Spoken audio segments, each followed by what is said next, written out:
And joining me now, Andy Harris, Republican candidate for Congress in Maryland's 1st District. Andy, thank you for joining us. What do you see as the single most important issue facing the nation and your district right now? Well, pretty clearly, it's getting jobs back on track and getting the country back on track. The job situation is unbelievable in the United States, historic highs, and for 18 months, nothing really has been done that'll bring the unemployment rate down. We've got to get Americans employed again.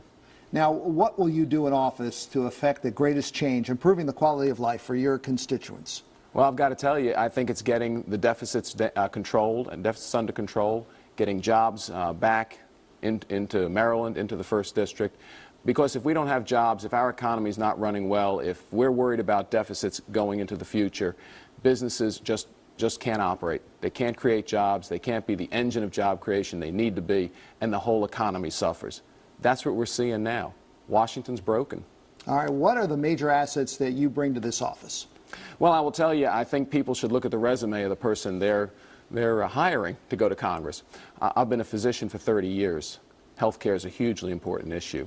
I've served in veterans hospitals. I've served in military hospitals. I practice in academic centers, private hospitals. I've seen the whole gamut of healthcare, and I think there are things we need to do to fix it, but not what we did last year. We've got to go back. We've got to get health care right. I've been in the military for 17 years. Foreign policy is going to be an important issue as we go forward. I think that part of my resume is important.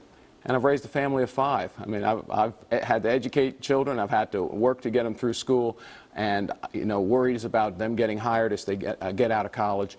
That kind of experience, I think, is important when you're sending someone to Washington. What is the single most important message you'd like to convey to the voter? Washington's broken. It needs to be fixed. They can't get things done. They're not getting things done. We've got to send a new team. And what is the one thing voters don't already know about you that they should? Probably that when I'm not practicing medicine, what I like to do best is fix up old cars with my 2 boys. And even the girls get involved. Even they want to learn how to take care of their cars. And I really enjoy it and enjoy spending the time with them doing it. All right. You've been listening to Andy Harris, who is running, of course, on the Republican side for Congress in Maryland's 1st District. Thank you for joining us, Andy, and thank you for watching Democracy 2010.